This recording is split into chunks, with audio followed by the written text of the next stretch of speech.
भन्छु कि तपाईको छोरी र मेरो बच्चा एउटै हो बालिन सरकार बुझ्यौ तेरो त छोरी हो भोलि तेरो छोरी पनि सुत्केरी होला बच्चा पाला मेरो त छोरा हो बुझ्यौ तेरो छोरीको कति माया लाग्छ त्यो भन्दा डबल मेरो नातिको माया लाग्छ तैले मेरो नातिलाई किन हेर्दैनस् बच्चालाई स्वास्नीले तेरो बच्चासँग बुलेर बस्छस् मेरो नाति रोडमा राति 12 बजे 1 बजे मलाई केटाले उद्धार गरेर मलाई पठाउने गरेर राख्छस् सरकार भनेको छु हेर अझै पनि तैले गरेनस् भने यही जेन्जीले सरकार ढलाएर तिमीहरूलाई चाहिँ दुई टिकाको सरकार बनाओ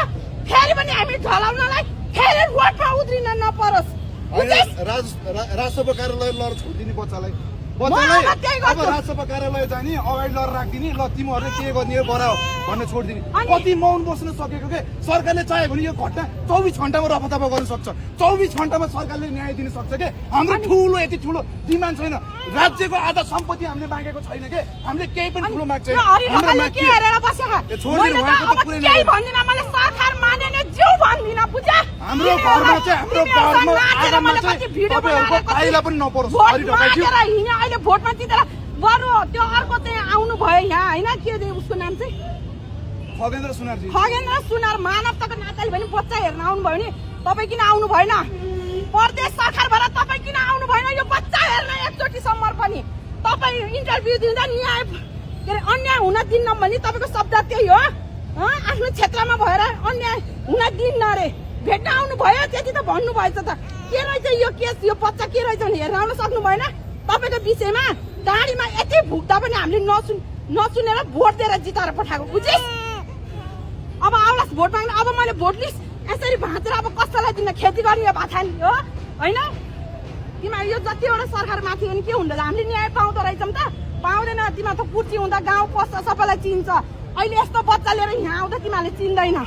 बुझिस् कुनै पनि सरकारलाई म तपाईँ भनेर माग गर्दिन केही होइन यो सरकार हामीले बनाएको सरकार हो फेरि हामीले ढलाउन सक्छौँ बुझिस् यो बच्चा लिन आइज बच्चा लिएर तिमीहरूको के मन्त्रालयमा ल र यो बच्चा राख तिमीहरूलाई म जिम्मा दिन्छु बुझिस् होइन भने हाम्रो यो केस गरेर